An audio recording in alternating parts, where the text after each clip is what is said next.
guys. Hey, Dorcas. Good evening.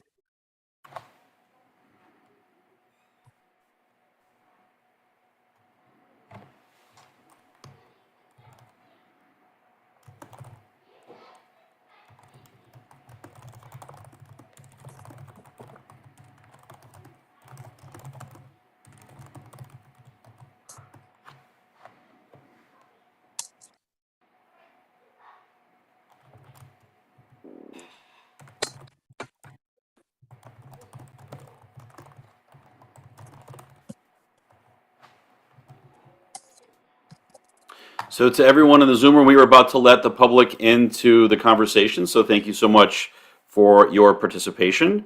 And I wish everyone a great conversation tonight. Thank you. To our team, Ross and Aileen, go ahead and open the doors.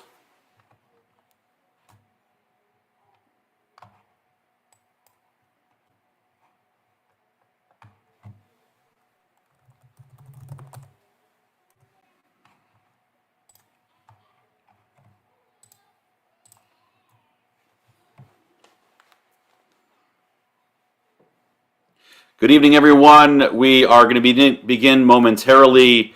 As you can imagine, it takes a moment or two for folks who are waiting in the Zoom room for everyone to connect with their cameras and their audio and all of that. And so we will be beginning in just about a minute as folks are making their way in and finding themselves a good seat. I'm sure they already have one, but you never really know.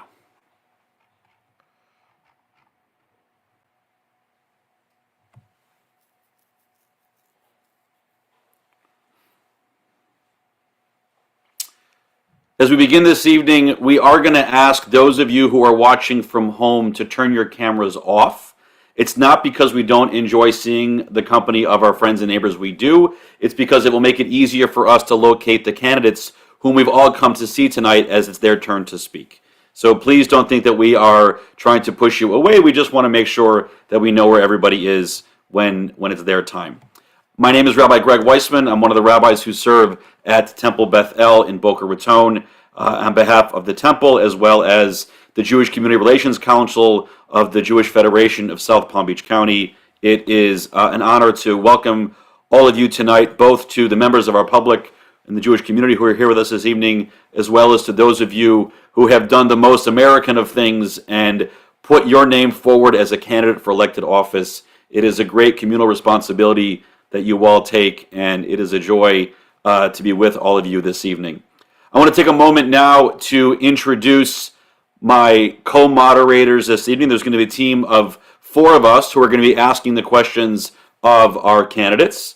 And so our 4 moderators are myself from Temple Beth El, Helene Paul, who is the chair of the JCRC of South Palm Beach County, Lottie Nilsson, who is the Vice President of Social Action from Temple Beth El, and Marissa Trowbridge, who is the Director of the JCRC here in South Palm Beach County. It is going back many election cycles that Temple Beth El and the JCRC have partnered on this candidates forum. Some of the candidates have been through this conversation a few times, and for many of you, it is your first time joining us, and so we are very pleased to have you joining us as well.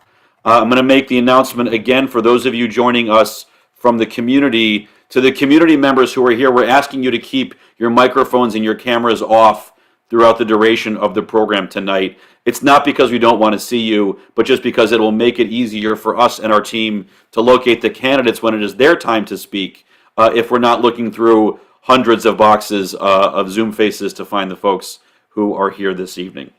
So tonight we have candidates for local office, for Florida House and Senate, for U.S. House, and a few candidates who are running for statewide office who are joining us this evening. And I want to take a moment and talk about what the format of tonight's conversation is going to be. We are going to make our way through the conversation race by race. So we're going to pull up the candidate or candidates for a particular office together, and there will be a moderator for that conversation. In each conversation, the candidates will each have 1 minute to introduce themselves to the community. And then the moderator is going to ask them a series of 3 questions. Depending on the race, each candidate within a race is going to have the same amount of time to respond, but that time is going to depend a little bit on which office they are seeking. The moderator will ask them a question. Each candidate will reply to that question. The moderator will ask the second question. The candidates will reply, and the moderator will ask a third question, and the candidates will reply. To those of you who are joining us from the community, it is great that we can get together on a virtual platform like this. And we've also added the opportunity for you, the members of our community, to suggest questions for the moderator to ask as well. You can do that by submitting that question through the chat directly to the moderator who is moderating that particular conversation. You can choose in the chat window which moderator you want to send the question to. We can make no promises that your question, however insightful it might be, will be able to ask. The moderators have worked to prepare questions for the candidates, as well as are looking forward to hearing the questions that will come from the audience. But with a limited amount of time tonight, we are limiting each race to only 3 questions. So, with that in mind, we are ready now to move to our first set of conversations. We're going to be hearing this evening from our first moderator, Lottie Nilsson. Good evening.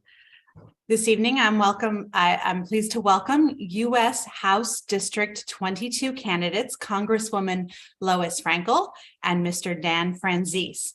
In this round, the candidates will have 1 minute each to introduce themselves and 2 minutes to answer each of the 3 questions. Congresswoman Lois Frankel.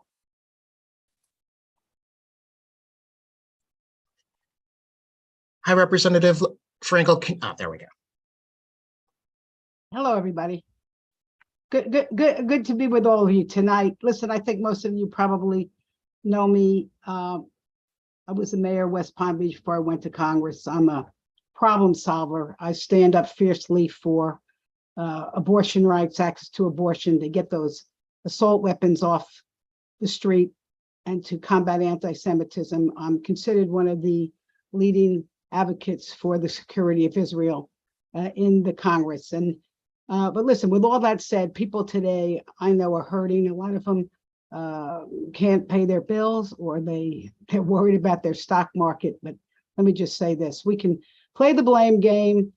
Inflation is worldwide, but what are we going to do about it? And what I want everyone to know, and I think the Jewish Federation knows this more than anyone, we're not going to help people get by strangling or cutting the safety net. And I want to stand up strong for Social Security and Medicare. And that's 1 minute. Thank you. Vulnerable. Thank you. Mr. Franzese, 1 minute, please. Sure, good evening. So my name is Dan Franzese, and I'm the Republican nominee for Congress in District 22. I'm a first-time candidate, and I'm not a career politician. I'm a businessman, and I will bring a businessman's perspective to Washington. The reason I'm running is that our country is definitely on the wrong track, and the people want to elect leaders who will get our country back on track. There's so many ways in which our country is in crisis. You know, one of them is certainly the economy. We're in a recession. We have out of control inflation. The solutions there are simple. 2 of the key ones are to stop the deficit spending and get back to energy independence. Our southern border is leaking, and all kinds of problems are coming across it. One of them is fentanyl. 300 Americans are dying every single day from those overdoses.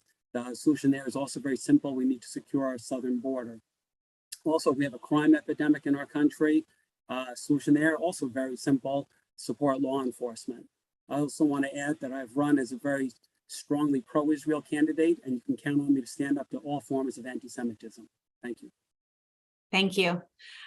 The first question: in a district that includes the coastline from Delray Beach to West Palm Beach, what are your policy priorities for confronting the effects of climate change? Representative Frankel.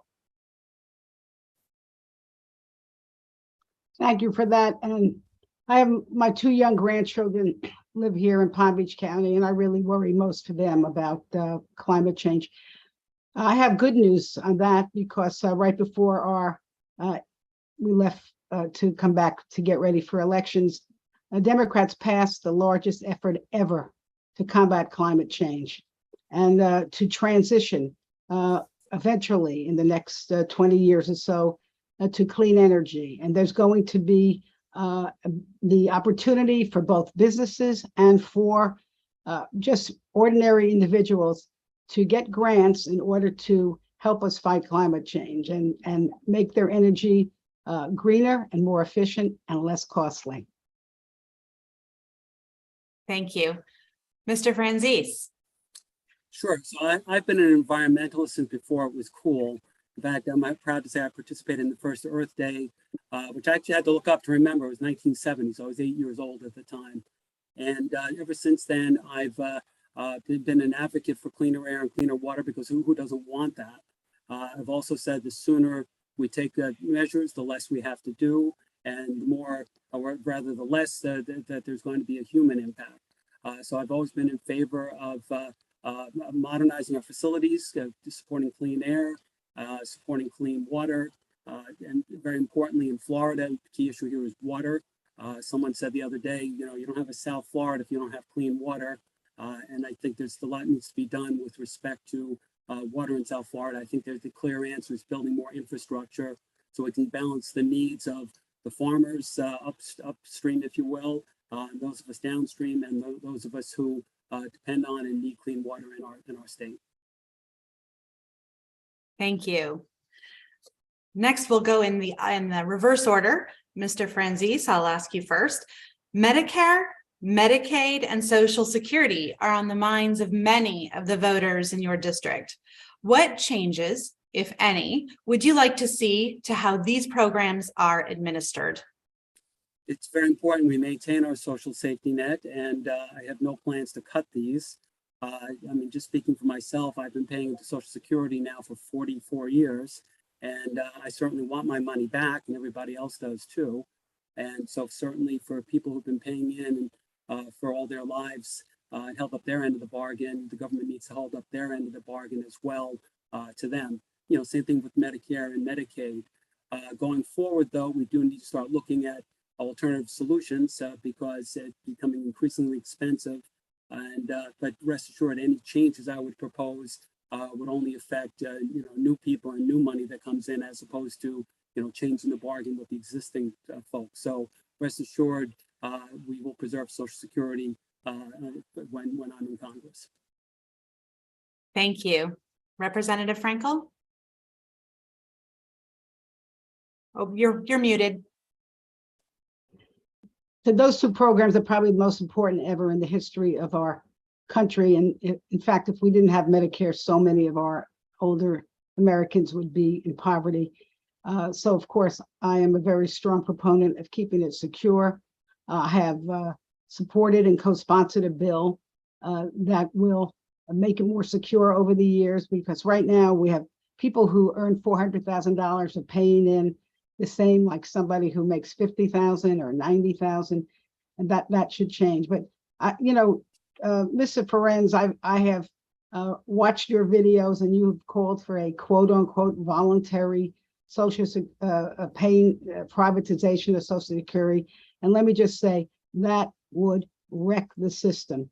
Not only would it be a bad idea for people who try to privatize, but once you start pulling people out of Medicare, it trashes the system for everybody else, and would require the federal government to add trillions and trillions of dollars, busting really our deficit. Thank you. And the third question. The recent Supreme Court decision has affected access to abortion across the country, including here in Florida. As a member of Congress, what legislative action would you like to see in response to the Supreme Court decision? Representative Frankel? Well, that's an easy question for me, because I'd like to see Congress pass my bill, Women's Health Protection Act. And that bill would prohibit states from banning or unreasonably restricting access to abortion. In my opinion, and most Americans, the decision of whether or not a woman has access to an abortion and anything about her reproductive health, her life in the future, should be made by a woman and people she trusts, not by a politician, not by a state politician. And it is a cop-out to say, hey, let's let the states do this. Let me tell you what's happened since Roe v. Wade was reversed. 27 states have now banned abortion. And if we don't take action in Congress to reverse that, we're going to see it happen in many more states, including right here in Florida. Thank you, Representative Frankel. Mr. Francis. Sure, real quick on Social Security privatization is certainly one of many things I would consider, but absolutely, we need to honor the pact with the people that have been paying into it until today. Regarding Roe v. Wade, a popular misconception is that it made abortion illegal. It did not. It just simply referred it back to the states. As a strict constitutionalist, that's the way I think it should be. The Constitution is very clear. Power is not specifically reserved for the federal government or reserved to the states. With respect to Florida, not a single thing changed when Roe v. Wade was repealed because it was frankly all settled law here in this state. Not a single thing changed. And and with respect to what I would say for the federal government, I would vote against a national ban on abortion. That's something Lois Frankel has said that I did support. She puts in all of her ads and all of her mailers. That is 100% not true. I want to make that clear to everybody. I would not vote for a national ban or a national permission for it. I strongly feel it's something that should be handled by the states. Thank you both very much for your time and for being here this evening. Thank you. Thank you. Have a good evening, everybody. Good evening. I'd like to welcome Mayor Robert Weinroth. Hello, how are you? I'm well. How are you? Excellent. Please take a minute to introduce yourself. Well, thank you very much. As you said, my name is Robert Weinroth. I'm currently serving as the mayor here in Palm Beach County, but I'm the elected member of the County Commission, District 4, which includes most of the city of Boca Raton. I have been in public office now for 8 years, 4 years when I was on the city council, and now 4 years on the County Commission. And I'm hoping that the voters will return me for one more term. There's a lot going on in our county. We are very blessed to have a wonderful place to live. In fact, a lot of our friends from up north have realized that this is the place to live, and they're coming down here in droves. We are very excited to have them here. We have a lot of opportunity here. Palm Beach County is really the place where we want to live, work, and play. And it is my privilege to be on the County Commission to make that all happen. Thank you. Thank you. I have 3 questions for you. You can take a minute to answer each one. Sure. Right, first, as we grapple with health, social, and economic impacts of the COVID-19 pandemic, mental health has been widely affected. A great number of people have reported symptoms of depression, anxiety, and post-traumatic stress, and there have been worrying signs of more widespread suicidal thoughts and behaviors. How can the County Commission work to ensure accessible mental health care resources are available? Well, thank you for the question. The County Commission distributes quite a bit of money to nonprofits because we realize that we cannot do it all on our own. And there's definitely a multiplier effect if we work through agencies like Fuller Center, if we work through other agencies that are dealing with the issues of mental health and substance abuse. We do also support 211, which is the suicide hotline, and it's also there to help people who need services to direct them where they can go. So there's a wide range of services that the county supports, and we're very happy to be able to direct people to the one that's suitable for them. Yeah. According to the National Oceanic and Atmospheric Administration, global sea level reached a new record high in 2021. What should the County Commission do to protect our neighbors from rising sea levels? Well, unfortunately, we can't stop it, but what we can do is prepare for it. We have a resiliency department which is working to ensure that we are putting into our building codes the necessary ideas that will have to be engaged in the future, whether it's the sewer systems that are not going to be forced with water that's coming in from the ocean, whether it's the heightened seas, and we're going to have the construction higher than it was years ago. in essence, what we're trying to do is make sure that we are proactive with respect to climate change, and our building codes are going to reflect that as we go forward. Thank you. Finally, the County Commission allocates a large portion of its budget to safety. We continue to see an alarming rise in anti-Semitism, including multiple instances here in Boca Raton. How do you recommend the commission address this? Well, of course, as you said, half of our budget goes towards public safety, and that's the sheriff's office. But we work in tandem with the police department here in Boca Raton. And I can tell you both agencies are focused on issues of anti-Semitism, of situations where we need to react to the kind of situation we just saw at the football game just last week.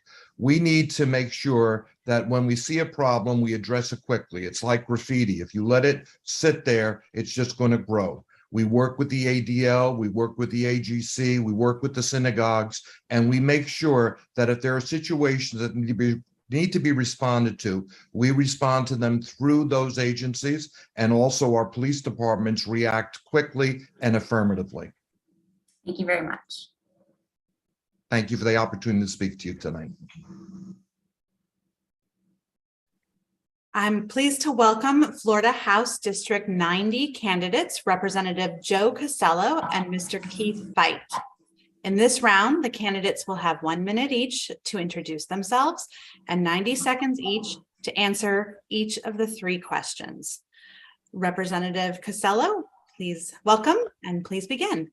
Hey, good evening, everyone, and thank Temple Bell for having us here tonight to get a little overview on where we are, who we are, and what we stand for. My name is Joe Costello. I'm the incumbent, Democratic incumbent for District 90. As a lot of you know now that the districts have shifted. My district now has shifted more east out to the ocean and more south down to the Boca line. I'm originally from Massachusetts. I was a career firefighter up there for 30 plus years. Moved down here to Boynton Beach, 2009. Got involved in local politics to try to clean up some of the issues that I thought were important, and was elected to the commission, served there 5 years, and I was fortunate enough to be elected to the State House in 2018. Why up there? I bring that local common sense mentality to the State House, which has afforded me to be able to work across the aisle with a lot of my colleagues on both sides, getting things done, getting bills passed, getting appropriations money. You know, I've been called a career politician by some, and I tell you, it's a calling. It's not about having a job, it's a calling. My career in public safety was a natural carryover into public. Thank you very much. Do we have Mr. Feit? Yes, Hello. Thank you for joining us. thank you for having me. And my name is Keith Feit. I'm a 25-year career educator, father of a 12-year-old son. I'm not a politician. And, you know, my goal in getting involved in this race is just to address areas of concern, things that bothered me that I've seen. Being an educator, I see things going on in school districts around the country that I don't agree with. Some of it might be coming here, some of it might not. But there are certain things that I think we want to keep away from our children. In terms of crime, obviously making our community safer. My father was a former NYPD homicide detective, a member of law enforcement, as was my grandfather. So I think it's very important that we back our law enforcement and give them the support they need to make our communities safer. And I do think that it's important for us to put Floridians first. I don't think that is always happening. I think a lot of times, you know, special interests get involved and the needs of the people are pushed to the back. So my goal is to serve the represent the people of District 90. Thank you very much. We'll stick with you for the first question. First, a lack of affordable and workforce housing is often cited as an issue in your district. What specific new measures do you support to address this need? Well, I think number one, we need to make it as easy as possible to build. So we need to look at any red tape, any regulations that that we can work with to make it easier, to make it less costly for builders to build. I think property insurance is a huge issue that makes housing costs more unaffordable. And I think we need to bring insurers back into the state, which would bring competition. It would lower the prices. And to do that, I think we need to make sure we continue to, upgrade our building codes. And we offer incentives to homeowners to weatherproof or stormproof their homes, and local governments work to ensure that they have storm surge, wind mitigation, and flooding mitigation plans in place. And I think that's a big part of it. But I do think that we need to follow, and I know we have the fund in Tallahassee, which should be restricted for the purposes of building housing. It shouldn't be rated for other purposes. And I've heard my opponent, Joe Costello, has said that, unfortunately, that has happened. I do believe that needs to stop happening, and that fund needs to be used specifically for affordable housing. Thank you. Representative Costello? Yes, thank you for that question.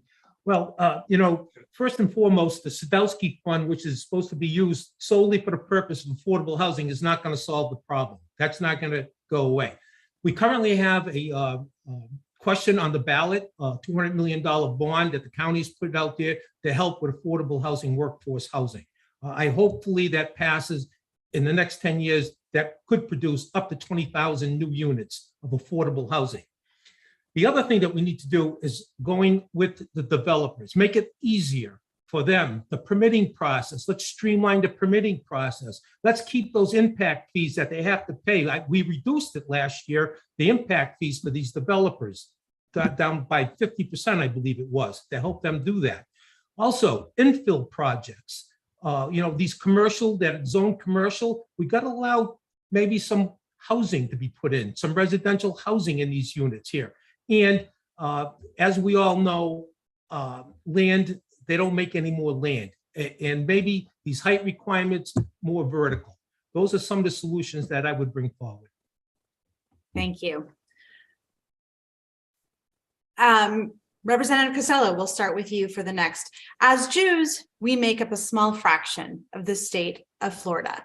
What do you view as your responsibility to take our concerns and those of other minorities into consideration as a legislator? As a legislator, I think it's incumbent upon us to protect all rights of all people, including the Jewish population. Anti-Semitism, it cannot exist. And as the Mayor Weinroth had mentioned, we've got to address this, quickly and forcefully for any kind. We do some great work in Tallahassee on those subjects there, but it has to be enforced by law enforcement to go after some of these bad apples that attack our populations of minority or Jewish. Thank you. Mr. Fight. All right. Well, hate, discrimination of any kind is just totally intolerable. And my father, being Jewish himself, grew up, and he had to deal with his share of anti-Semitic instances. But it is, and I agree with Joe, it is a representative's responsibility to represent all the people. And that means the needs of every group, no matter how small it is, no matter how affluent it is or how poor it is. Those things don't matter. When you're a representative of all the people. And it's unacceptable, like I said, for hate of any kind. And I don't care whether it comes from the left or the right. It's against any specific type of people. Those people who perpetrate such hideous crimes need to be dealt with severely. And I think that we need to have tough punishments, tough penalties for those people. And we need to make sure that they are being enforced, set examples, and make sure that everybody knows in the state of Florida that we are not going to accept hatred of any kind. Thank you. Mr. Fight, we'll stay with you for the first on this final question. Our tradition teaches that a leader should not be chosen until the community is consulted. The process of voting in the state of Florida is set by our legislature. As a member of this body, what changes, if any, would you like to make to our voting laws? Well, I'm one who thinks that, first of all, everybody needs to have access, equal access to the ballot box.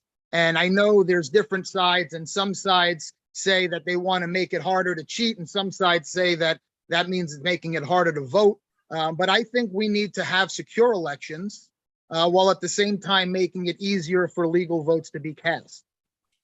One of the things is I think the people need to hear, first of all, from the candidates. So I think we should have debates. Every office should have at least one debate throughout a campaign so that the voters can hear what the two candidates think of. And so I would invite you, Joe Casello, if you'd like to debate anytime, just let me know.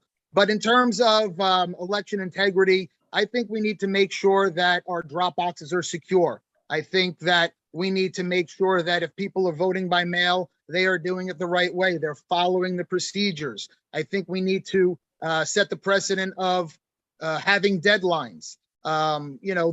People can follow the laws. Voter ID is not voter suppression, as some throughout our country would like you to believe. So do I think there's fraud in elections? Yes, absolutely, I do. Do I think that means that our elections are illegitimate? Absolutely not.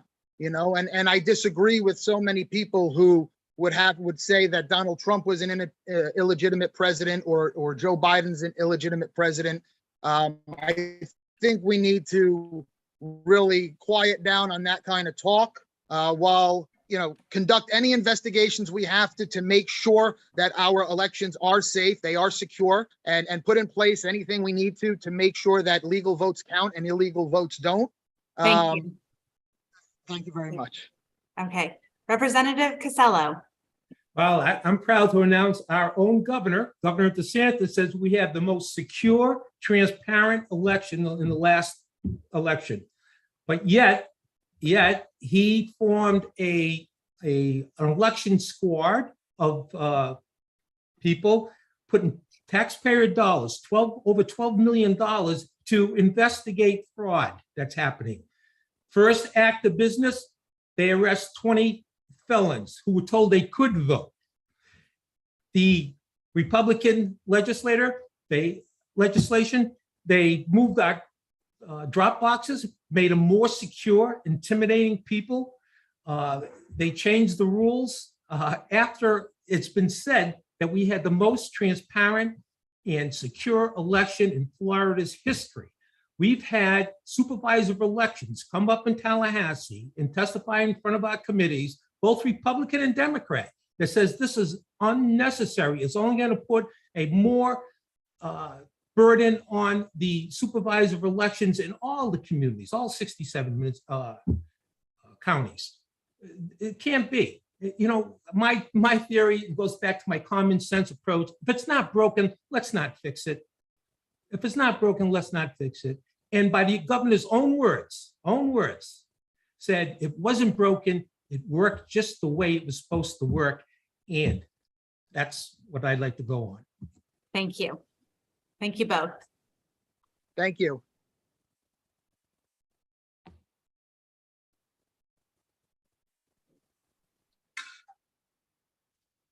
Good evening.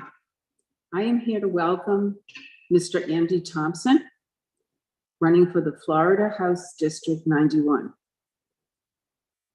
Good evening, Mr. Thompson.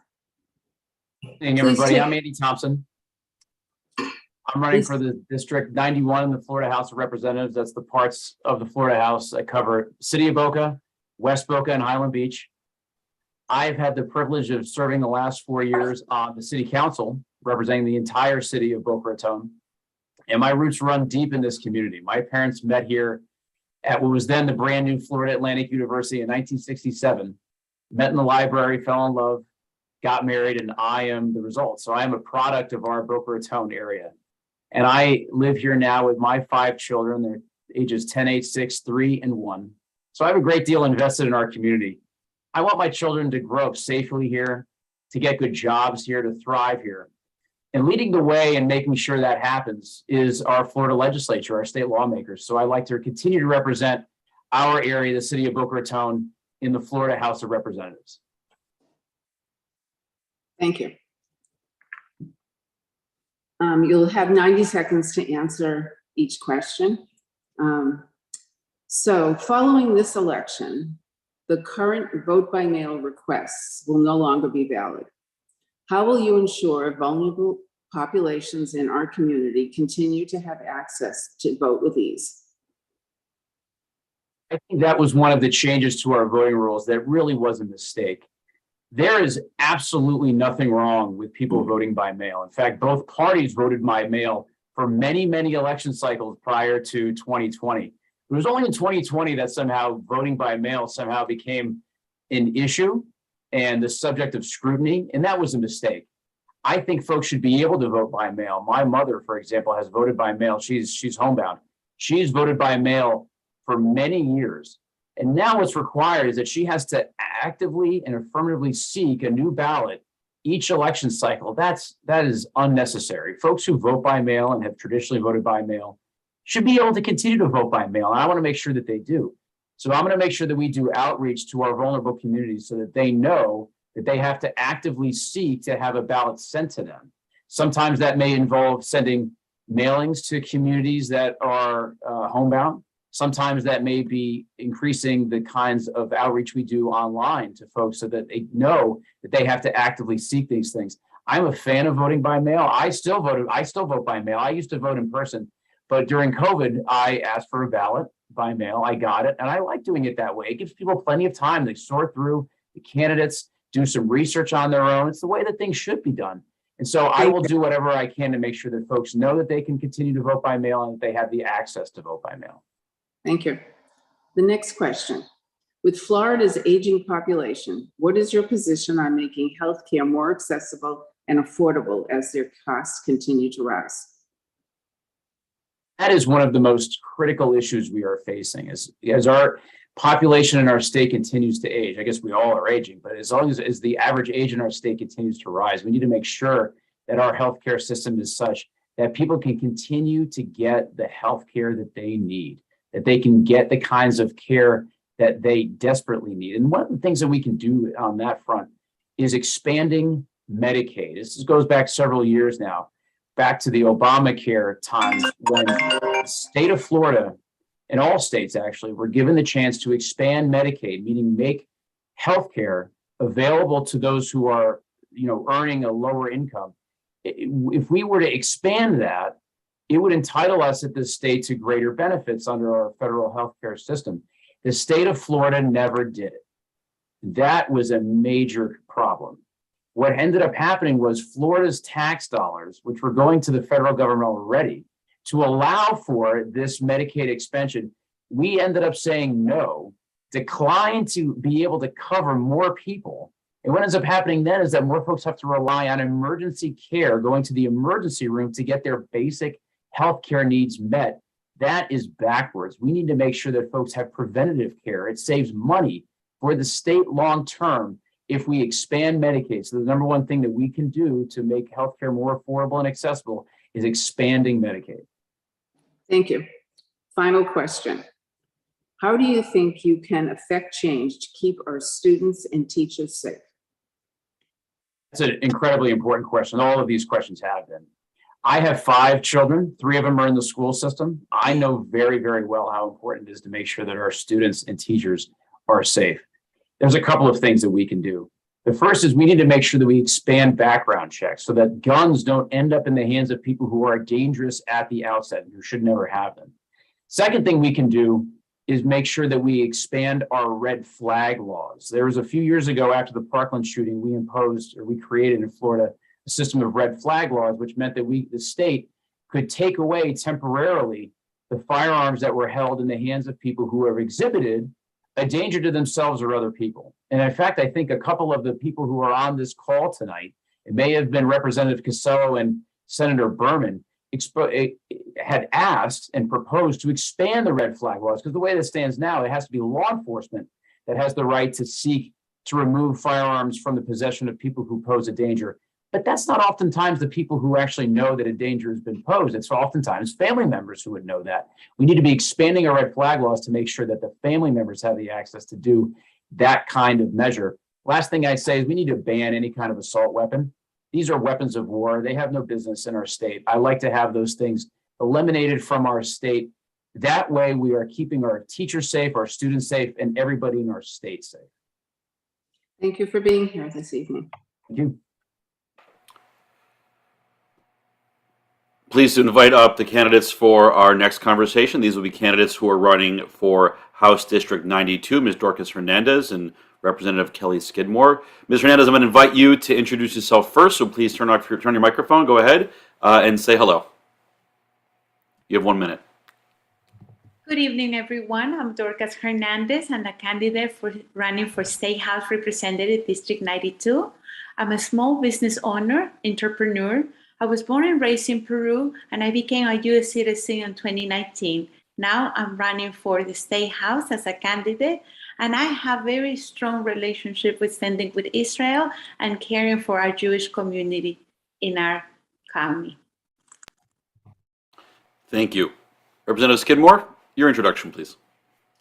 Well, good evening. Thank you again. My name's Kelly Skidmore. I'm currently a House Representative in District 81, running in the newly configured District 92, which is parts of Boca Raton, Delray Beach, and Boynton Beach. I think my first candidate forum with the Temple was back in 1996 when I worked with Ron Klein. I'm a little disappointed we're not in person because it was always a favorite candidate forum of mine, but certainly glad that I'm able to be here tonight.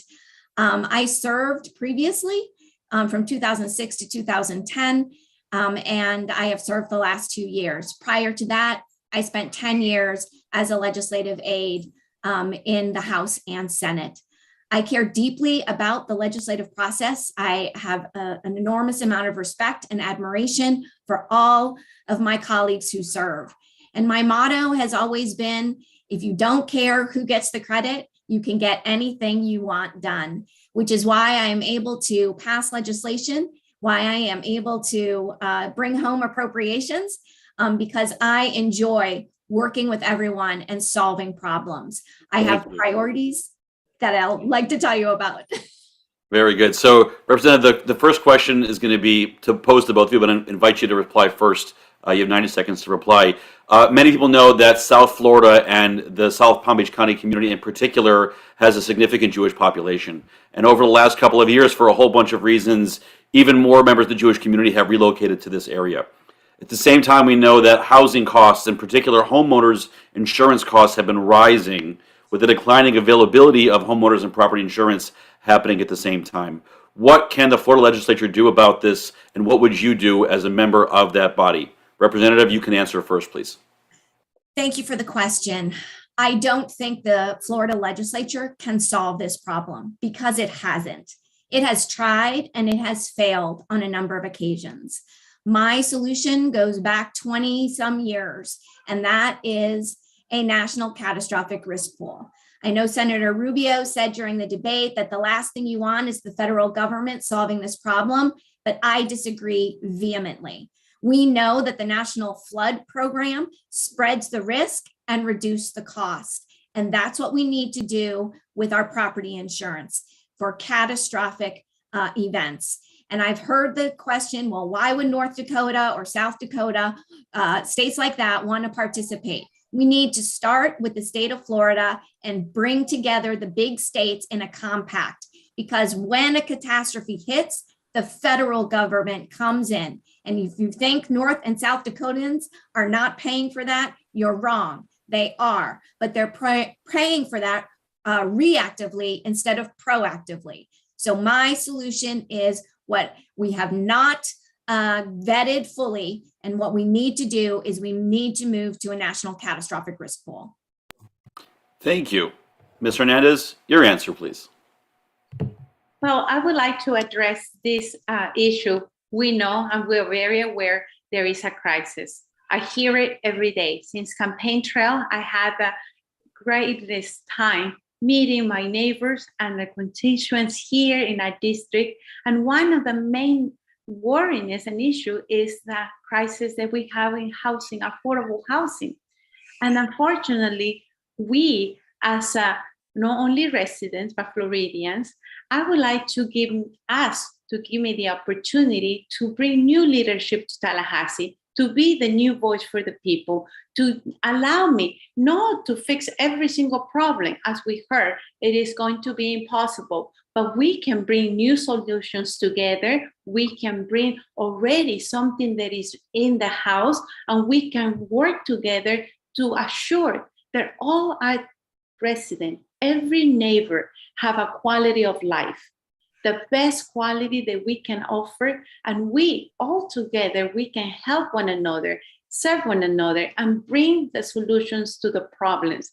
Of course, it is a crisis, and we know that we live in one of the greatest states, the state of Florida. And as you said before, we have many new residents. We grow 1,000 new residents every day, just here in South Florida.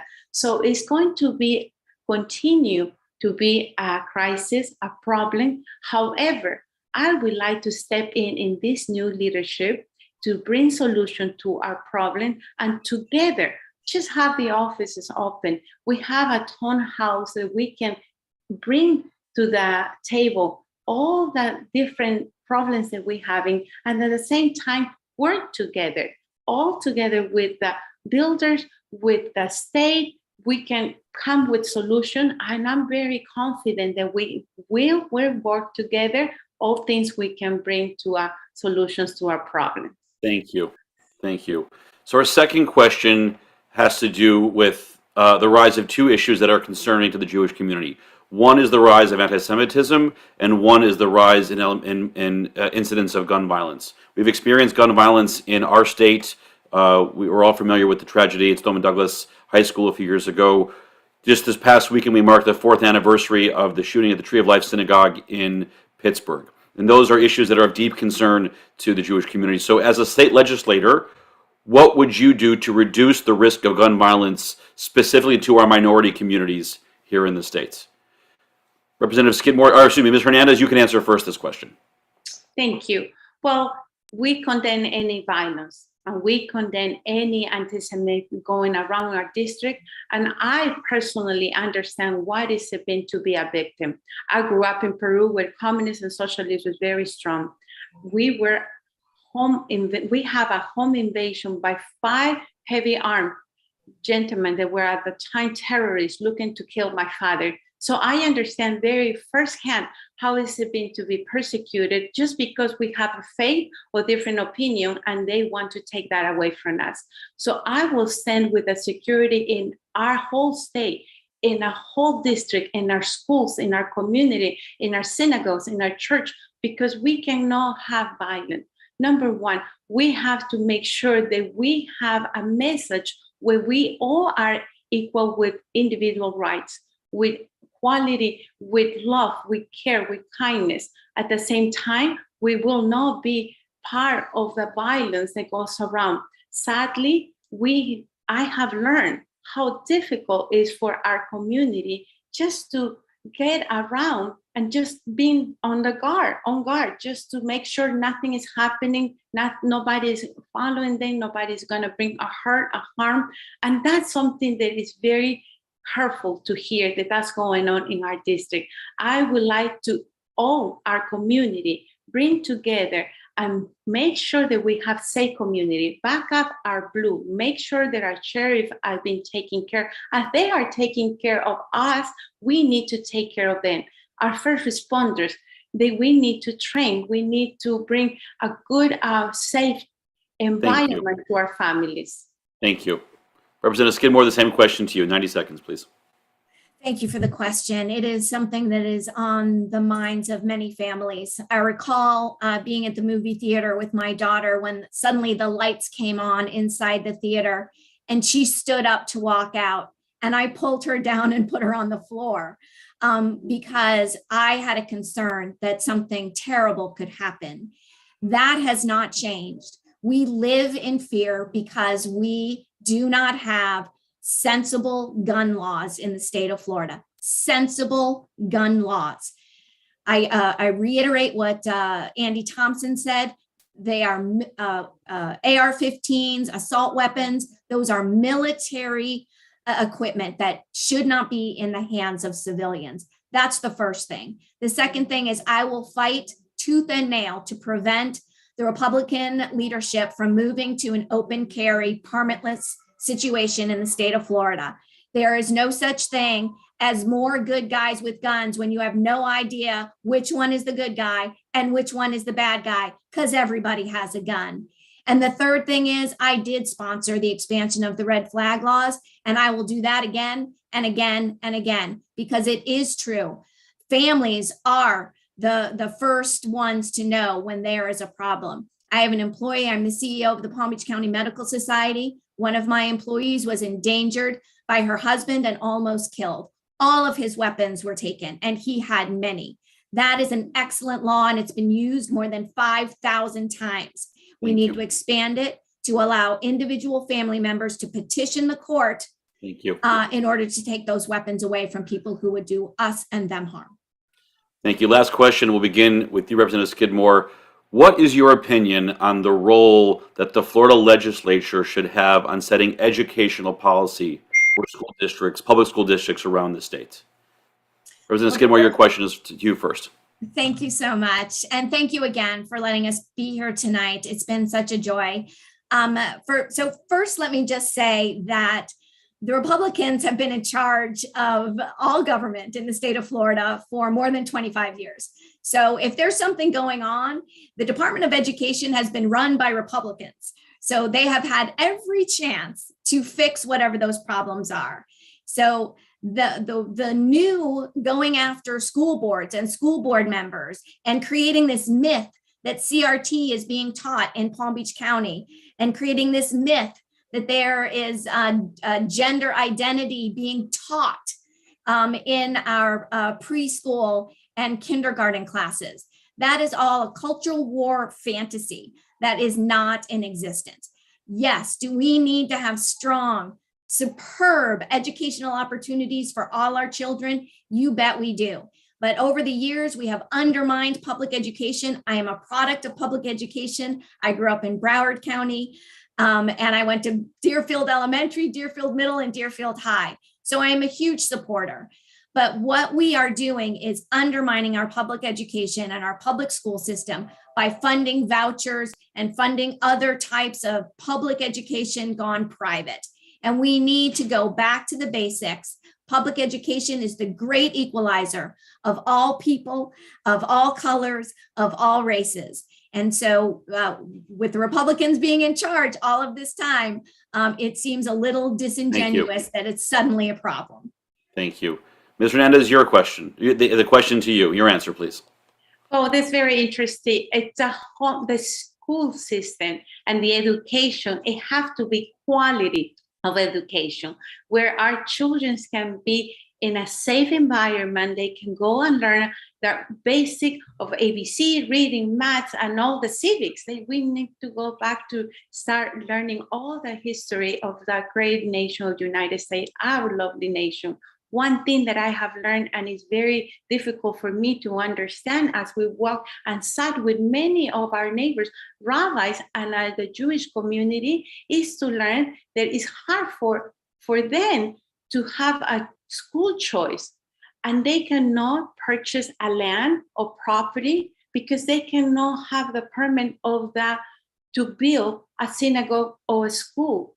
That is something that is very difficult for me to understand that is happening right here in our district and in our county. We, the parents, have the choice where we want to send our children for the best education. And I will stand up to protect the quality of education of our children in the school system, also to protect the parental right, because we, the parents, have the ultimate say what is being teach to our children, and we have the freedom to choose. If we have a wonderful school system of public education, that is just amazing. But not everybody have that opportunity because we have different choices, or we stand in different faith or different ideas. Thank you very much. Ms. Hernandez, Representative Skidmore, thank you so much for joining us this evening. Thank you, Rabbi. It was a pleasure.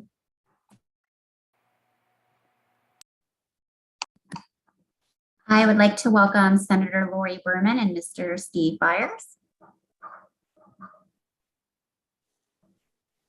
Good evening. Good evening. Good evening. Hello.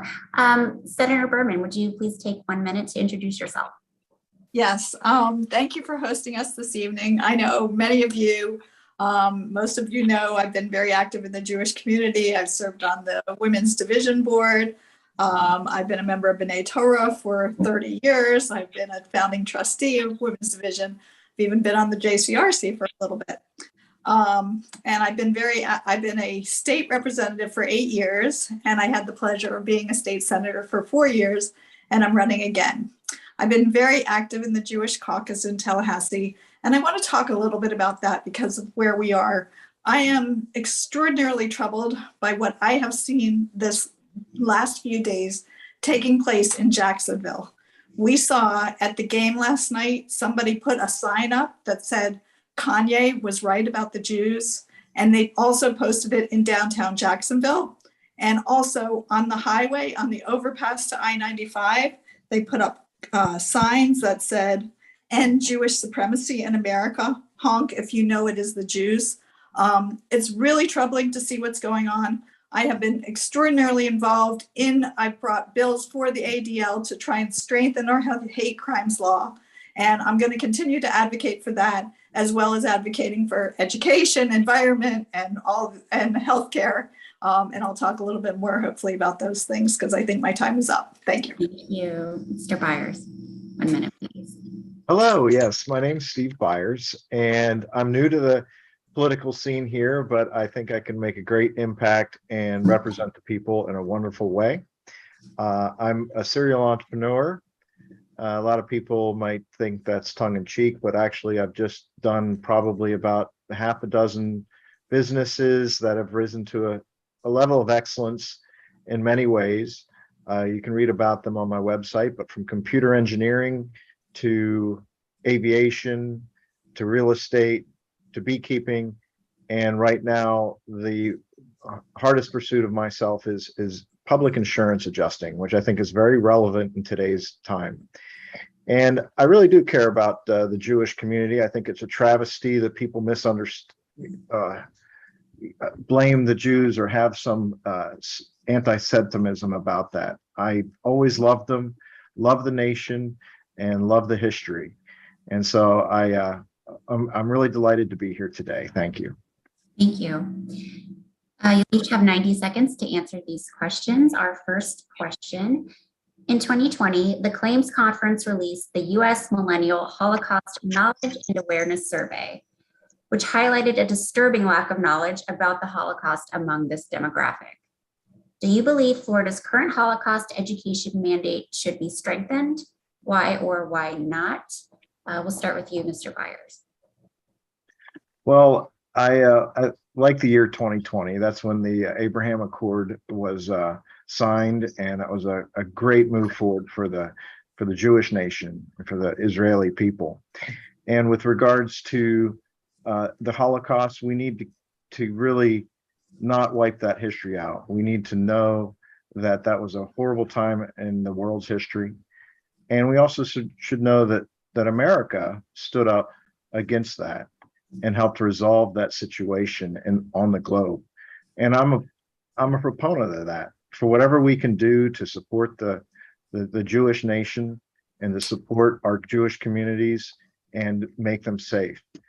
And when it comes to safety, I listened to some of these previous interviews.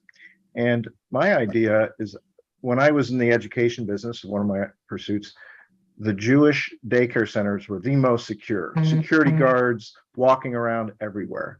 We need to have that kind of security at all of our schools, where people walk in and feel like, hey, I just walked into a fortress and I feel safe here.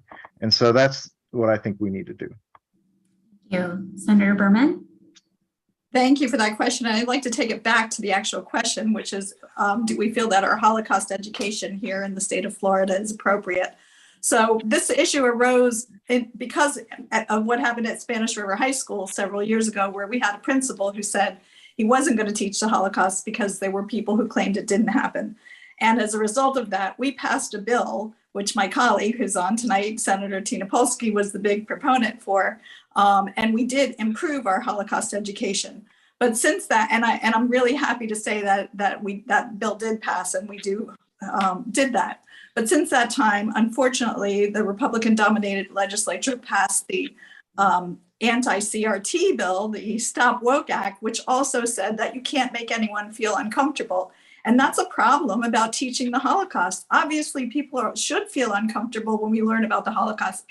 People should understand that it was a travesty and a horrible time in our history. And I'm worried that this new Stop Woke Act that we passed this last year is going to have a counterproductive effect on our teaching our Holocaust and teaching things like slavery and all different kinds of oppression, teaching about Japanese internment camps, the Trail of Tears with the Indians. Very concerned that that the Stop Woke Act will do away with what we've done in the curriculum. Thank you. Thank you. With the increasing frequency and intensity of tropical storms and hurricanes impacting our state and the rising cost of insurance that follows, how do you propose we address the climate crisis? Senator Berman.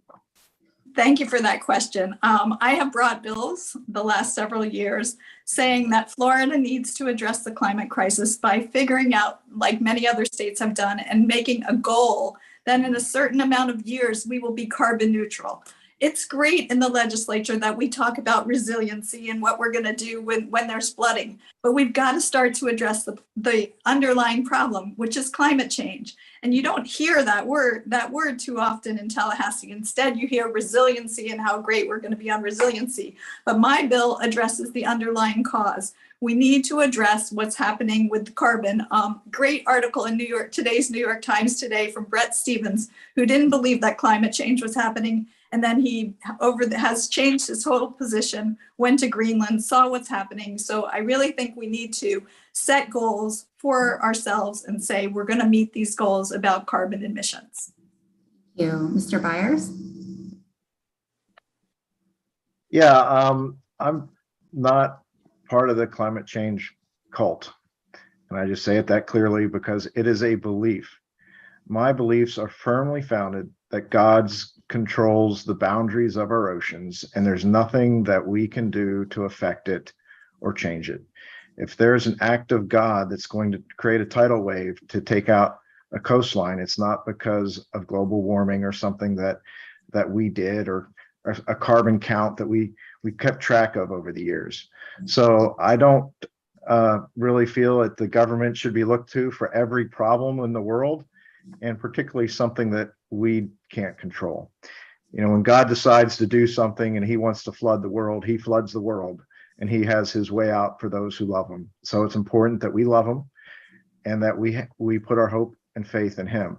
Now, a lot of people might want to connect the line because you mentioned insurance, and I don't have much time left, but I have a real concern for the insurance costs. And I don't think trying to control the climate is going to affect our insurance, but we can go and we need to get to the bottom of this insurance crisis. And it's not just how claims are handled or how the risk is managed as much as what's happening in the insurance boardrooms of our country. And they're making too much money, they're charging too much money, and the money's not being reinvested into our communities here. Thank you. For our final question, the policies governing voter participation are enacted and enforced primarily at the state level, and we have continuously seen changes to these policies in recent elections. What are your thoughts on the current accessibility of voting to eligible Florida residents, Mr. Byers? Well, I think that we should have a much more confident voter result. I think a lot of people have concerns and they just are not confident in the results or the counting or the auditing of our election system. So I think we should have a more technical approach to it and a very solid answer, so that if people want a certain audit or certain expectation or why isn't this working, that we have a good answer. when the voting count stops on the 11th hour and then picks up 2 hours later, that doesn't instill confidence in people. And there should be a really detailed explanation onto everything and every change and shift that happens in that 12th hour. So we need accountability and we need transparency.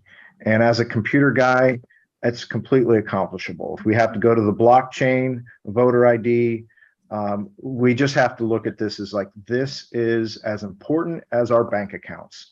Our bank accounts are private, our votes can be private. Our bank accounts can be audited to the penny and accounted for to the penny. So should our voting system for the people who need to audit. The IRS needs to audit somebody, they can do it.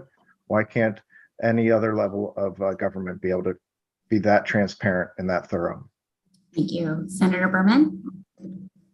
Thank you for the question. And there's no doubt that what the governor said after our last election, which was that we had the most safe and secure election, and the governors in all the other states that were disputed said the same thing. So what's happened is we've had this big lie, which has been bought by so many people who say that our elections are not transparent and accountable. You talk to any of our election supervisors, they will tell you they are transparent, they are accountable. And it's even more disturbing to me what the big lie does is it's undermined our democracy. And it's caused so much distrust of people. I've been out at the polling places and there's really a lot of anger. And I think that it comes in large part from the big lie. So I really resent anybody who supports the big lie and who perpetuates the big lie because they are undermining our democracy. And in terms of Florida, I would like to see us undo a lot of the things that were done this last year because they were unnecessary. Things like having an election police force that Representative Casello talked about that put 20 people, arrested 20 people who were issued valid voter ID cards instead of, and didn't even look into real cases of election fraud where we have false candidates who have been put onto the ballot. So I'd like to see us change some of our voter laws and go back, so make it so that more people can vote and access our democratic rights. Thank you both very much. Thank you.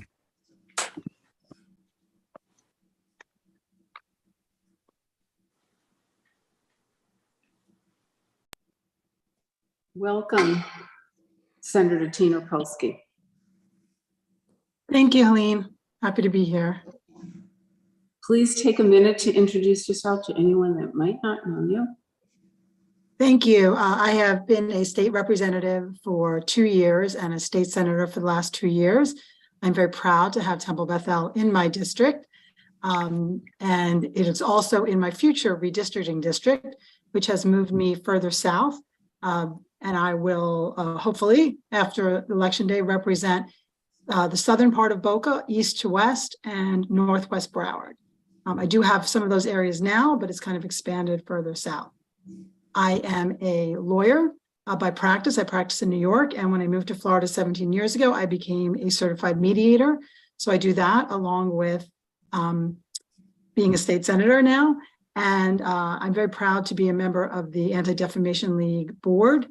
And I was very happy to attend just a few days ago, Jonathan Greenblatt speaking to the Temple about the terrible rise in anti-Semitism. And it's only gotten worse since he spoke a few days ago. So I would love to earn your vote again. I think that we've done a very good job in constituent services. And that's the most important part of the job, helping individuals who need us.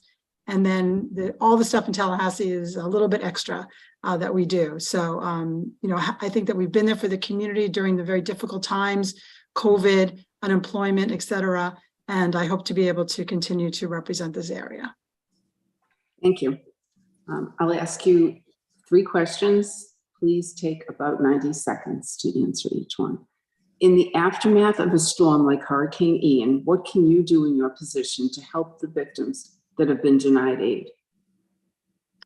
So I did actually have an idea based on what I do. And I mentioned I was a mediator. One of the things that I do is property insurance mediation. And there's a program through the Department of Financial Services. And it takes a while to get these claims resolved.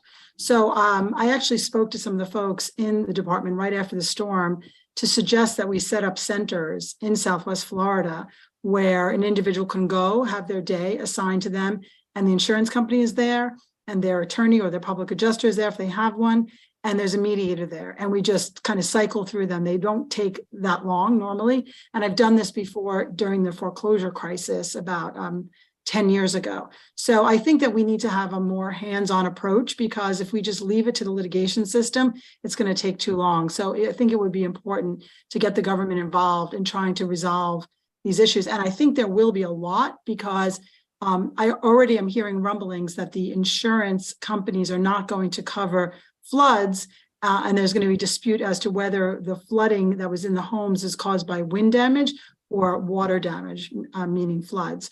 So I can see a lot of problems on the horizon. And I know some of my colleagues already have talked about the property insurance crisis. If we have so much more litigation due to this terrible storm, it is only going to raise our rates and drive insurance companies out. So we have to figure out a way to remediate these claims quickly. Thank you.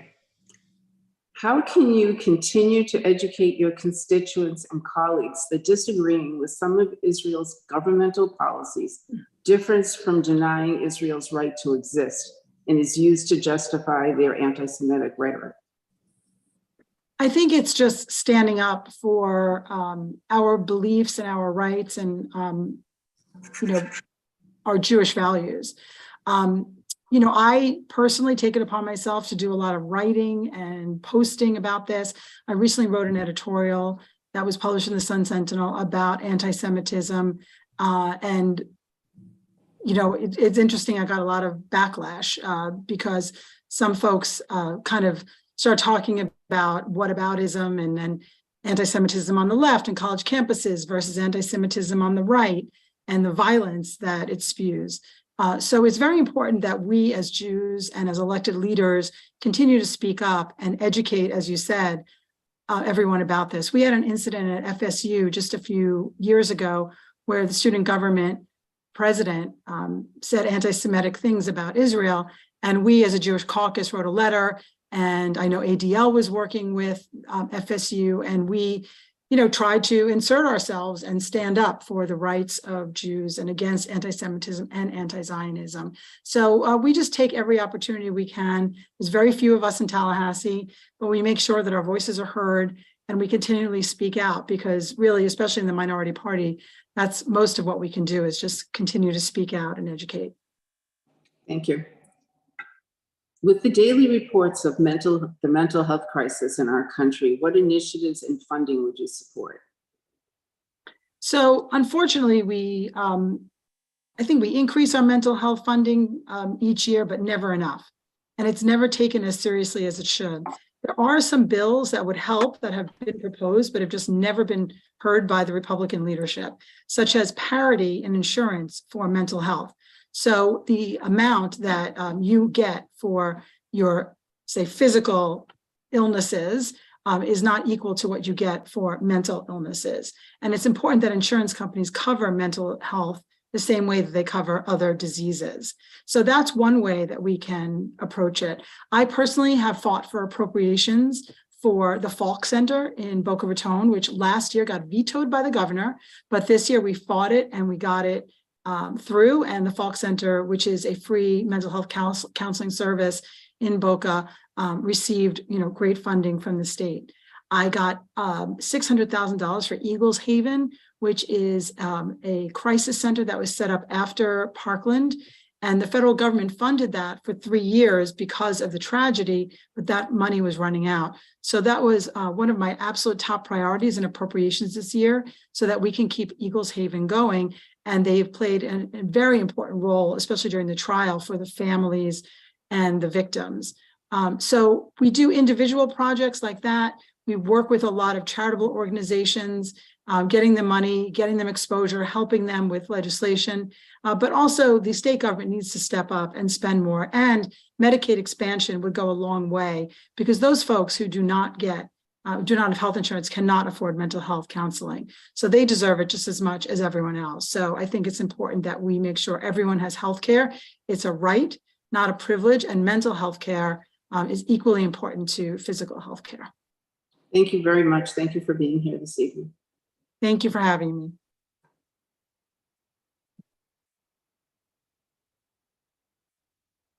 Welcome to Florida Agricultural Commissioner candidate, Florida Senate President Wilton Simpson. Mr. Simpson, will you take a moment to tell us about yourself, please? Yeah, so thank you for having me tonight. And, I want to say that it's been a real honor to serve in the Florida Senate the last 10 years. I've served as Senate President the last 2 years. And obviously, we're very proud of our tagline of the free and open state of Florida. I had the honor to go to Israel a few years ago with the governor. And that was a real treat. We got to go visit some elementary schools, some of the security systems that they deploy in Israel. We also got to do a lot of MOUs with the university system and private businesses there that were doing business in the state of Florida. Clearly, we led the charge when it come to school security as it related to the Parkland crisis. We're in much better shape today than we were then. And so when you think about, what's going on the last few days, there's no excuse for that. What's happened in Northeast Florida does not represent the values of the state of Florida. And a lot of the funding projects that we did, and there's too many to count, but security has been a big issue. We overfunded those programs based on what the needs were or what we were asked to fund in the last few years. Those are the things I'm very proud of, is the funding sources. And I shouldn't forget to say that, we had the largest expansion of school choice anywhere in the country 2 years ago. That's something that was very important to me and spearheaded. And we believe that parents know how to educate their children, and it should be their responsibility. And we're very proud of those accomplishments. Thank you. What to you is the future of medical marijuana policy in the state of Florida?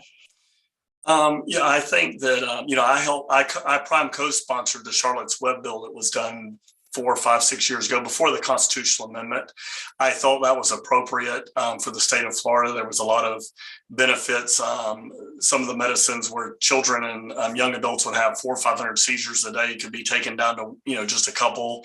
And so I think that there's more research required. We did put a lot of money in place, many millions of dollars, to continue to do research on medicinal marijuana, because there's also some negative effects, especially if you're smoking marijuana for medicinal purposes.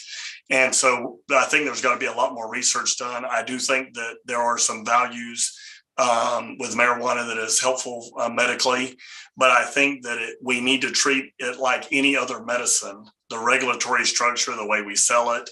We were very prescriptive in the medicinal marijuana bill that was passed 4 or 5 years ago, after the constitutional amendment even.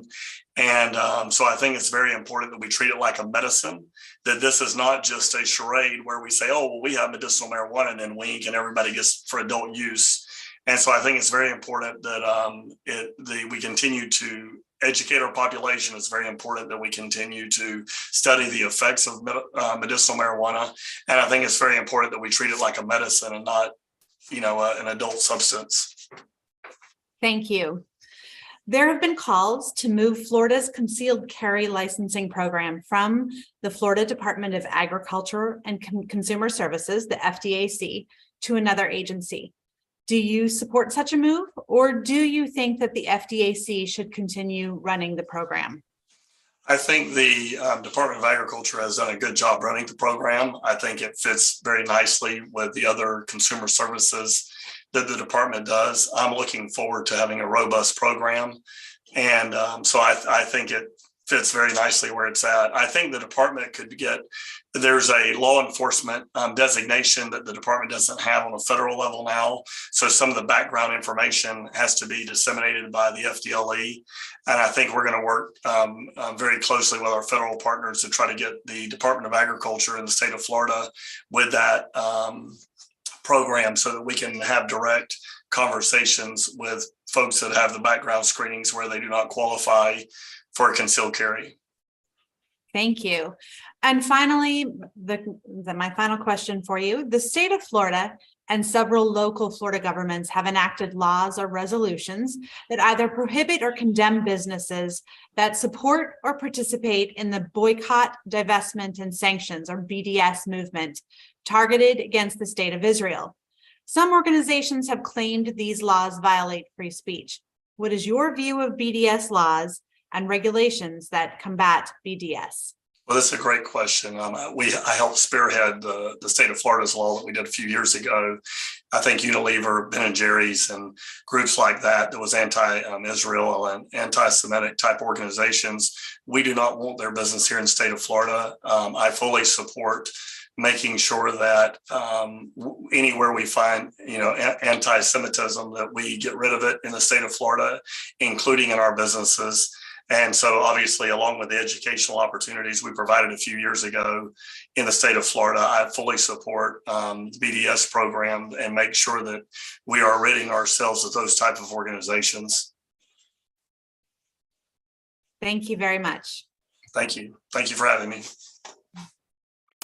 Next, we want to invite up Adam Hattersley, candidate for Chief Financial Officer for the state of Florida. Mr. Hattersley, thank you for joining us this evening. Please take a minute to introduce yourself to the voters. Thank you so much for having me. As you can see, I'm in the car. I pulled over to chat with you. But my name is Adam Hattersley. I'm your statewide Democratic nominee to be the next Chief Financial Officer of Florida. I'm a Navy and Iraq War veteran. I spent 8 years as a nuclear submarine officer in the Navy and volunteered for a combat tour in Iraq during the height of the Second Gulf War. I ran for and flipped a seat from red to blue and was elected to the Florida legislature in 2018. And I've heard this topic already close to a dozen times during this forum. Why I'm running is property insurance. The Chief Financial Officer's office is also oversees the Office of Insurance Regulation. And the current CFO has done absolutely nothing to protect any Floridian when it comes to their money. Florida is now, we've seen our average property insurance premium double in the past 3 years alone. We're now triple the national average. We are an outlier compared to the rest of the United States. We learned nothing after Hurricane Michael, and we're about to see those same pain points hit again after Hurricane Ian. We need to take politics out of your money, and that's why I'm running to be the next CFO. So I'm so glad you began with that topic, because that was one of the questions that we had for you. So you just very quickly diagnosed the problem. Tell us what your solutions would be as CFO to Florida's homeowners insurance crisis. So there's quite a few things. First off, the insurance commissioner, when he was appointed, he was only 34 years old, and he has a background as a high school math teacher and track coach. He was put in place to just rubber stamp everything that the insurance companies want. We need somebody who has a strong background. I'm talking 20, 30, 35 years in Florida insurance, and who's there to hear both sides and protect the consumer, to protect you, to protect the homeowner. So that's the first thing we can do. If you remember about 12 years ago when sinkholes were a big problem, the legislature finally got together and was able to close those loopholes and lower rates. Right now, we have some other loopholes, especially to do with roofs and litigation, that the current CFO and the legislature have done nothing to close any of those loopholes. And we need a strong leader who understands these topics and who's willing to face these problems to lead that fight to close these loopholes. And this is not a light switch kind of fix. This is going to be a 3, 4, 5 year kind of project. But as of right now, the current CFO, we're on day 0 of this project because he's not even attempting to look at this problem. He won't talk about it. The day I'm sworn in will be day 1 of fixing property insurance in Florida. Thank you. As CFO, what steps would you take to further the mutually beneficial economic development that takes place between the state of Florida and the state of Israel? Several people have already mentioned this, making sure that our legislators and our business leaders and our cabinet members have close relations with Israel, the Israeli government and Israeli businesses by doing a lot of these outreach trips that Senator Simpson talked about, by making sure that we have these avenues open with the state of Florida and with the government of Israel, and having a strong connection between our two governments to make sure that partnership stays strong, because it is absolutely mutually beneficial. We benefit, with technology and having additional resources from Israel, and they benefit by having a strong partner here in the United States and maintaining not just our relationship with Florida, but with the entire United States. Thank you. And one final question for you. As I mentioned earlier this week, the Jewish community marked the 4th anniversary of the terrible attacks at the Tree of Life Synagogue in Pittsburgh. And as there has been a lot of conversation around the country about how we can protect ourselves from suspicious firearm purposes and keeping guns out of the hands of people who want to do ill. And there has been one policy suggestion around the country that businesses that sell guns have a special merchant code on their credit cards and debit cards, as all other merchants do, to identify when a particular card user is buying a lot of weapons or a lot of ammunition at one time. As CFO, your office will be responsible in part for choosing to implementing a plan like that. Would you support a plan like that? And if not, what would you do to help keep violent weapons out of the hands of people who wish to do harm in our state? See, I would support a program like that. And the current CFO has come out strongly against it. Now, like I mentioned, I did a year-long combat tour in Iraq with an Army Special Operations Unit. When I was in the legislature, I was the only member of the House or the Senate that had ever been in a gunfight. So I have a very unique perspective and understanding of what these weapons do, the fear and chaos and confusion during one of these altercations. And just as you mentioned, having these codes already exists, and expanding that to track potentially dangerous purchases to help expand, I think, as several other members said, as a continuation of the expansion of red flag laws, will go a long, long way to helping us identify preemptively before something happens. And also additionally funding some of the mental health programs that Senator Polsky and Senator Berman were talking about. To do that whole ounce of prevention is worth a pound of cure. We can stop some of these incidences before they even happen. But having these extra tools in our toolbox, like identifying who is potentially gearing up for one of these attacks, would go a long, long way to helping prevent them. And again, the current CFO is strongly opposed. And again, as my mother, whose last name is Ginsburg, and I was a member of the Jewish caucus when I was in the legislature, a lot of these issues are very, very personal to me. Thank you very much, and drive safely tonight. Thank you. I appreciate it, Rabbi.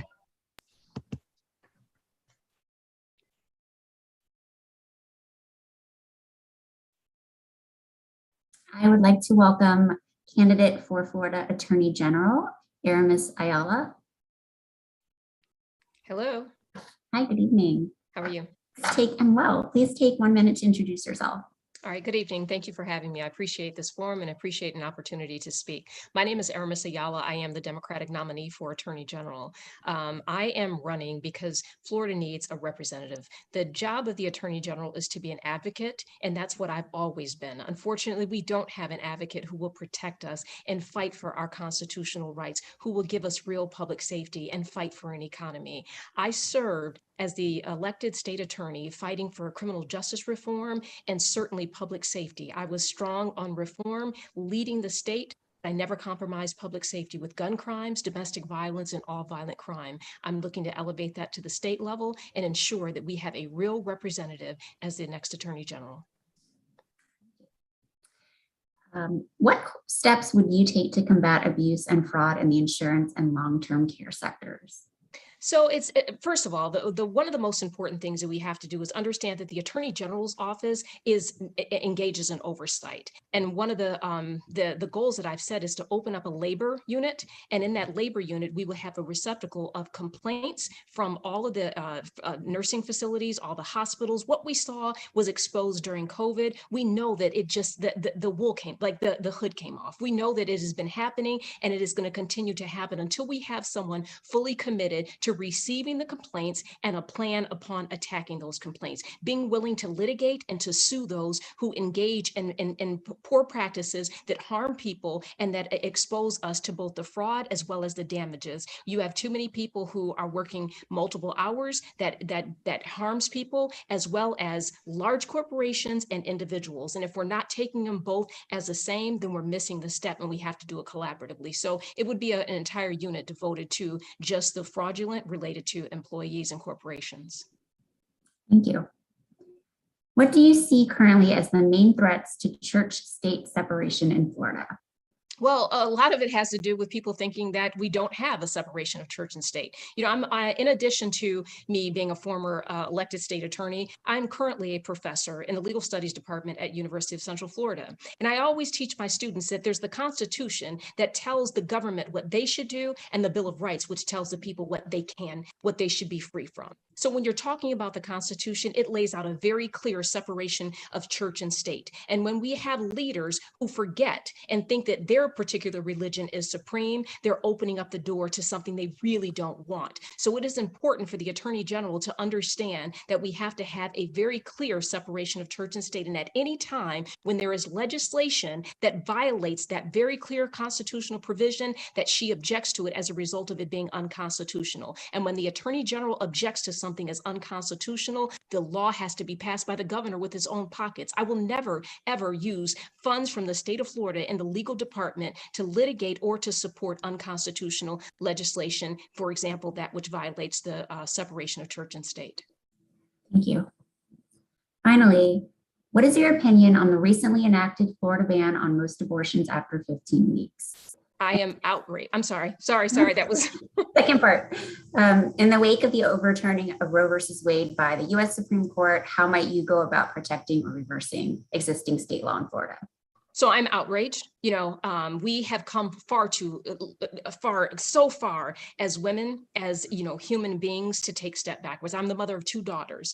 And, I understand that there's the personal side of it, which we deserve our rights. We are human beings. The Constitution protects us. We have evolved over time, and we are entitled to those rights. On the other hand, we have legal issues related to it. Florida is one of those very unique states that has a very clear privacy provision in our Constitution. And the Florida Supreme Court has said that that privacy provision applies strictly to abortion. Therefore, this 15-week abortion ban in the state of Florida is unconstitutional, and it violates Florida law. The fact that we have an attorney general who, after a judge already ruled that out of Leon County, within hours filed an injunction, how quickly she moved, that's how quickly I'll move as the next attorney general, by withdrawing that injunction and ensuring that we all have our rights to privacy, because it starts with abortion, but we understand that it is going to permeate and percolate to so many other issues. So I am going to ensure that we withdraw from that litigation. I am not going to support it. At the federal level, I will be sure to support it very clearly, that whatever has happened in Roe, that we restore those rights fully and ensure that we have the rights that we are entitled to. Thank you very much. Thank you.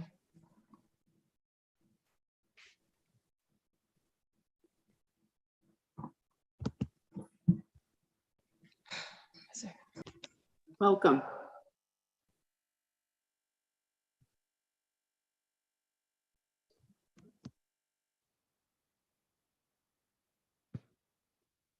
I can't see who's here. Do I have the candidates for the U.S. House of Representatives on? Jared Moskowitz is here. Hello, Jared Moskowitz. Thank you for being here. And Mr. Budd. Hello.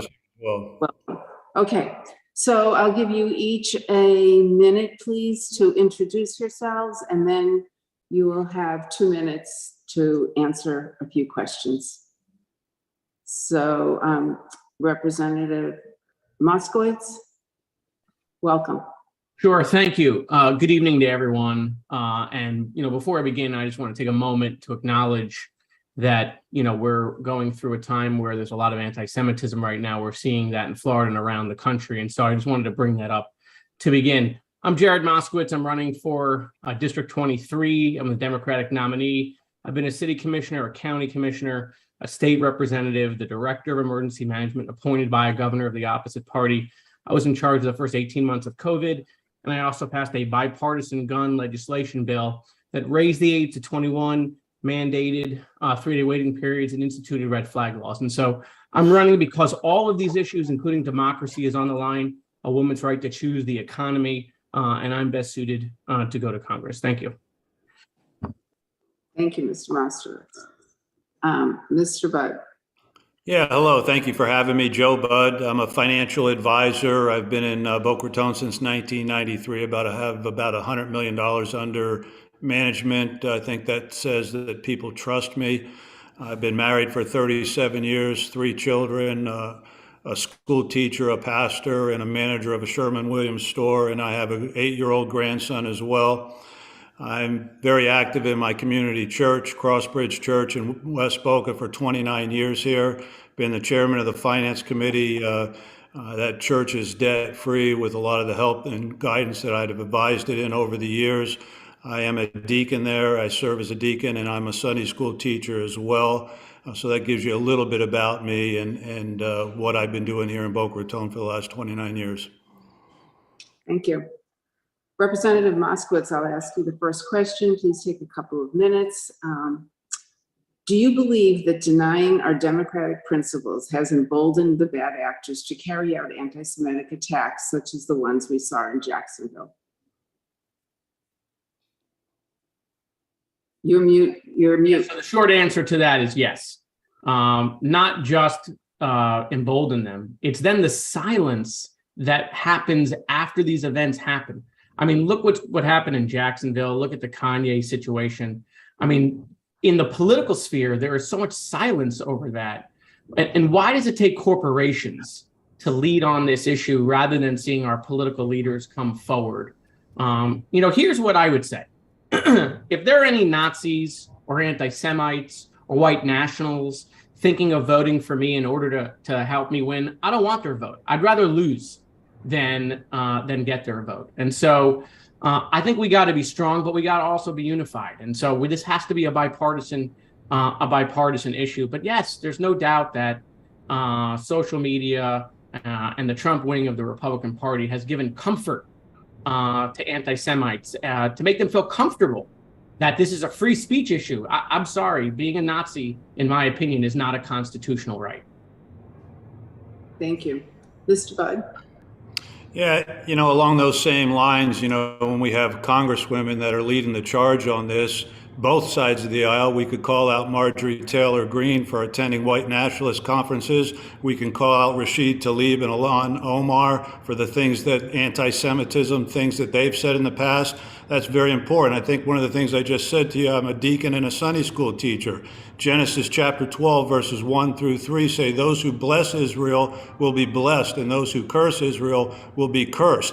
That's a core value of mine. There should be no anti-Semitism. There should be no prejudice against anybody based upon their religion, color, or creed. And so I would stand strongly opposed to all Congress people who said wrong things when I'm up there on the floor of Congress.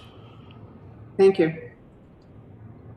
Mr. Budd, you could take this next question first. How could you guarantee that your constituents will have continued benefits from Social Security, Medicare, and access to low-cost prescription drugs?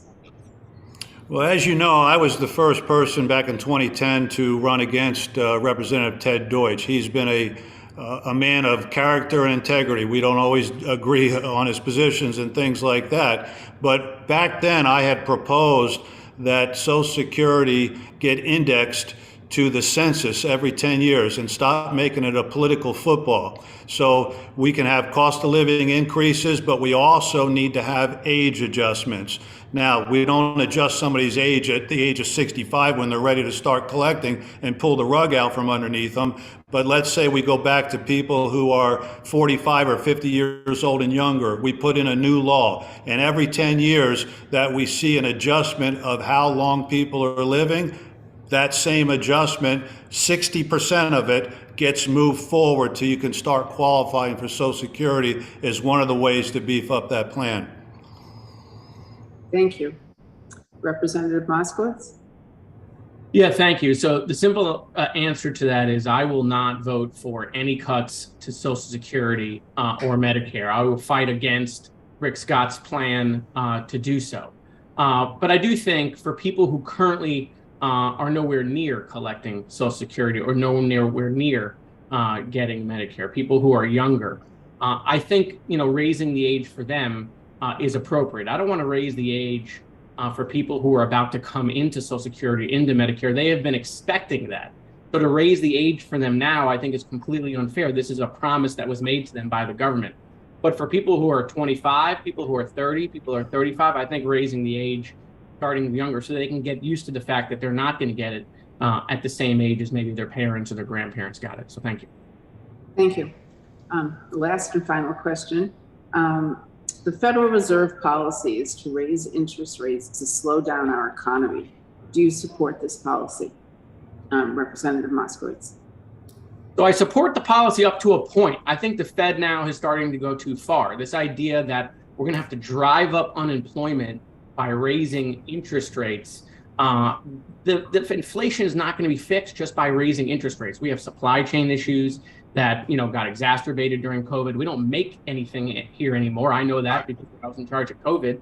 I had to buy stuff from China and Italy and fly it in because we didn't make ventilators here like they do overseas. And so we got to get gas prices down, right? We got to be tougher with Russia and OPEC, but at the same time, we should be looking in an environmentally sound way to figure out how we can explore our fossil fuels as well as solar and environmental energy and even nuclear. So all of these are the ways in which you bring down inflation, but the Fed doing it all by themselves, trying to raise rates to 7 or 8 or 8.5%, that is eventually going to squeeze the middle class and squeeze poorer people, and they're going to be punished with that sort of federal policy. Thank you. Mr. Budd. Well, I think raising these interest rates as far as they've gone is a huge mistake.